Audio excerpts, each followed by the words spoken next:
What's happening, folks? Back with another reaction, back with some more Alanis Morissette.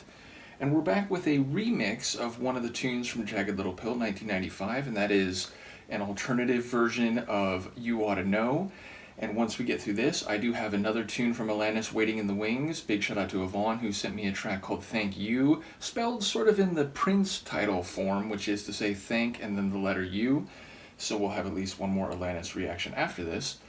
But yes, You Oughta Know, it's a notable tune. I feel like it's one of the ones that inevitably comes back to me when I think of Alanis Morissette back from the 90s. Now, again, I didn't remember it in detail, so when I did the reaction to the regular album version, there were lines that caught me by surprise and were quite amusing, but the intensity and the fiery nature of the lyrics and themes certainly was more impactful than I was recalling, even if I had some sense what the song was about in terms of its attitude going back to my teenage years. But yeah, I think it's just a brilliant album. I absolutely enjoyed it, and I know some people like Phil commented that there's not really a bad song on there. I completely agree. So yeah, big shout out to Alanis for this landmark album. Let's hear it. This is, and I forget how it's stylized. Is it just, yeah, it's alternate take. So this is an alternate take of You Oughta Know by Alanis Morissette, with the original from her 1995 album, Jagged Little Pill. I want you to know that I'm happy for you. I wish nothing but the best for you both. I know the version of me, is she perverted like me? Would she go down on you in a theater? Does she speak eloquently? And would she have your baby? I'm sure she'd make a really excellent mother. Cause the love that you gave that we made wasn't able to make it enough for you to be open wide. No. And every time you speak her name, does she know how you told me it hungry until you die? Till you die, but you're still alive. And I'm here to remind you of the mess you left when you went away. It's not fair to deny me of the cross I bear that you did to me. You ought to know. You seem very well. Things look peaceful. I'm not quite as well. I thought you should know.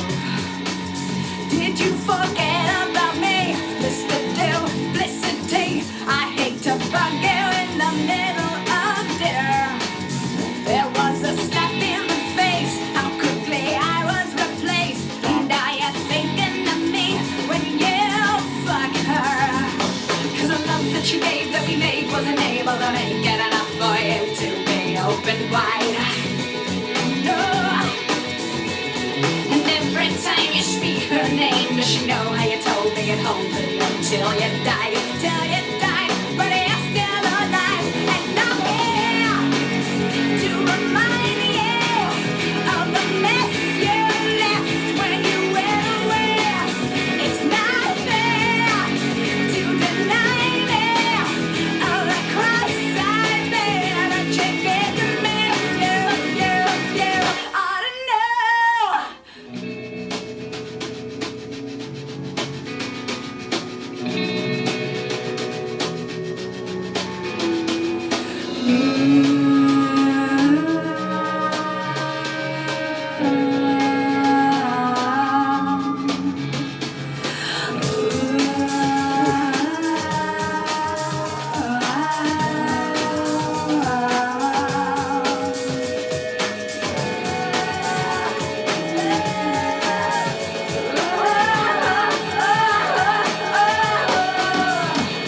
Cause the joke that you made in the bed that was made, I'm not gonna fade as soon as you close your eyes. And you know it.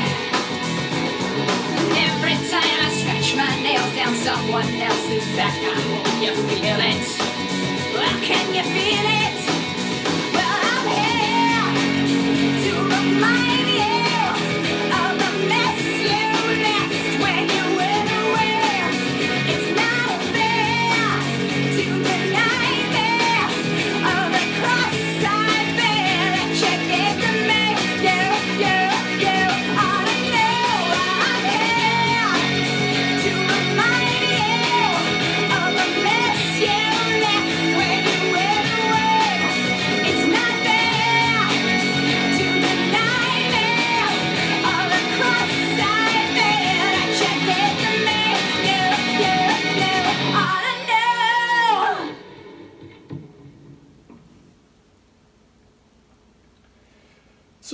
Number one, it feels a bit more stripped down in parts. I mean, it's not terribly different, but it feels like the verses and the intro in particular had a slightly more, not minimal per se, but stripped down arrangement or ambiance to them relative to the album track. The chorus feels more or less identical, maybe I'm wrong. I even wondered if some of her vocal delivery was different than in the album version of the track. Certainly in the verses, it felt a bit more, what's the word, not halting, but like she was deliberately making her words with more enunciation rather than the, let's say, more fluid delivery that I'm recalling from the studio version. Maybe the vocals are identical. They might be the exact same vocals, just set to a slightly different arrangement. But yeah, the only thing I know for sure is that the intro felt especially stripped back relative to the intro of the album tune. I went to your house, I walked up the stairs, I opened your door without ringing the bell. I walked down the hall into your room where I could smell you, and I shouldn't be here without permission. I shouldn't be here. Would you forgive me, love, if I dance in your shower? Would you forgive me, love, if I laid in your bed? Would you forgive me, love, if I stay all afternoon?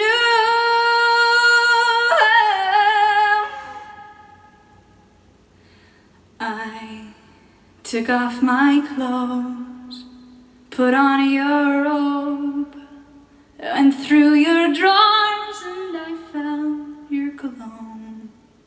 Went down to the den, found your CDs, and I played your Johnny.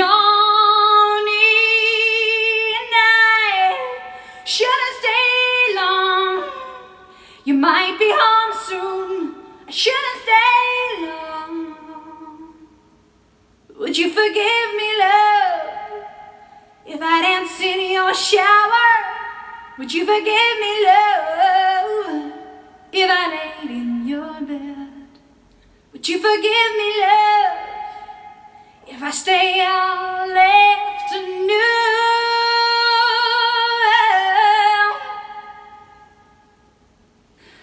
I burn your incense, I ran a bath, I noticed a letter that said on your desk, it said, hello, love, I love you so, love, meet me at midnight.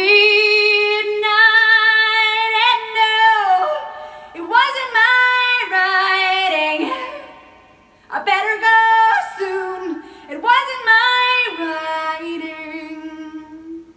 So forgive me, love, if I cry in your shower. So forgive me, love, for the salt in your bed. So forgive me, love, if I cry all afternoon.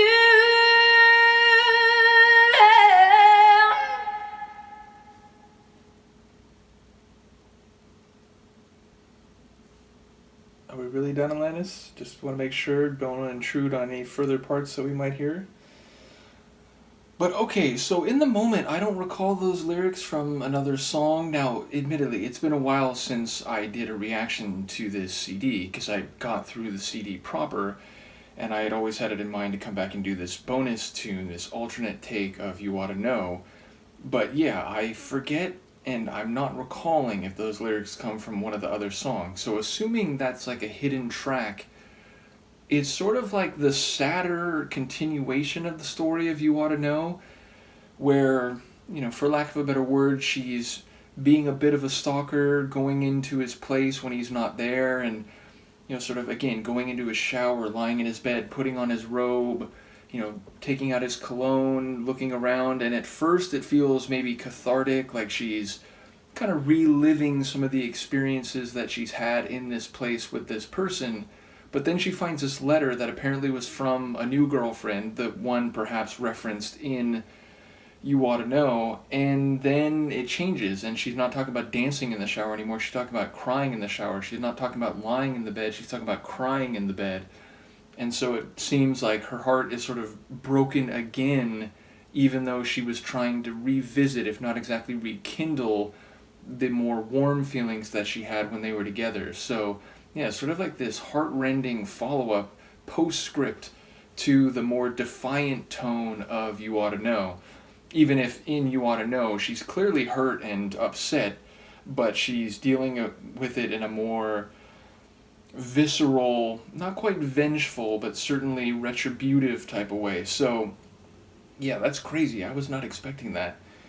And it's, anytime I hear someone singing very notably in a cappella form, it's like, it's just you. You're out there, and your voice, has to carry it. You can't hide behind other sonics. You can't, get away with a sort of flat melody in a given moment. So I think she does it really well. And that one, I forget what the line was, but the line where she, really pushed it on each time around, that was incredible. Just a very forceful and soulful at the same time type of delivery. So yeah, shout out to Alanis, shout out to the raw emotion of the album overall, which, Jagged Little Pill as a concept, you can understand that it might be therapeutic, it might be tough to swallow, it might be what you need to do, but there's a lot of angst and frustration and indignation that feels appropriate to the album as a whole and to You Oughta Know specifically. So yeah, what a crazy cap or ending to this other version. And now maybe I'm wrong, maybe I'm just failing to remember that those lines were actually from a different song, but in the moment I'm not recalling that. But yeah, wow is all I have to say, I guess. As I said, also, I have a follow-up reaction coming from her, which is for a song called Thank You. So in the moment, I don't quite know the provenance of that. You're very funny, Luca, but we'll check that out. So yeah, once again, that was a very cool journey. I hope folks enjoy this alternate take. Let me know what you think, and I will see you next time. Peace.